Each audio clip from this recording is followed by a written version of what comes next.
Nyabakaye, Numopele, Ganumoko, Tewafaduku, Kenyabi Sama, Amame Batoshoe, Iwana Gama Sibono. Nyabakaye, Numopele, Ganumoko, Tewafaduku, Kenyabi Sama, Amame Batoshoe, Iwana Gama Sibono.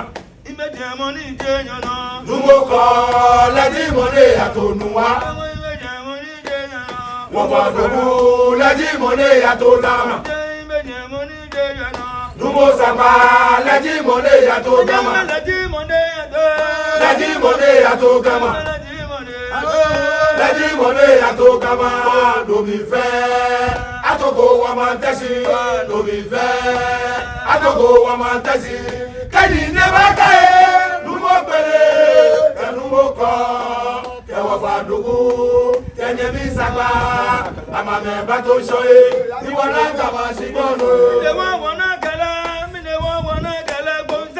Ogambaso, Wakete Lawa, Amesumame, Yeme, Yandome, Dani Wana Galana,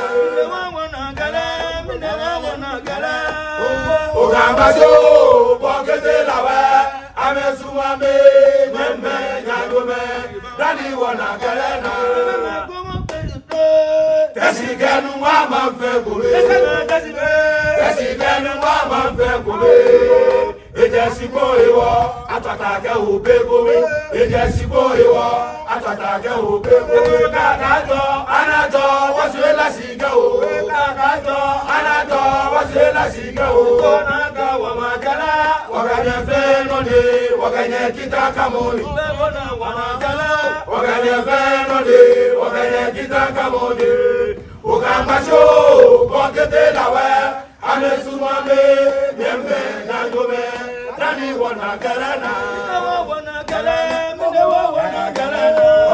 Ogambaso, Wakete Lawa, Amesumame, Yembe, Nangome, Dani wana galana. Tashiganu wa manfe gobe, Tashiganu wa manfe gobe. Ejesibo ewo, atataga obegomi. Ejesibo ewo, atataga obegomi. Kakajo, anajo, wasela siga o. Kakajo, anajo, wasela siga o. Naga wamakala, wakanye fenoni, wakanye kitakamoni. Wamakala, wakanye fenoni, wakanye kitakamoni.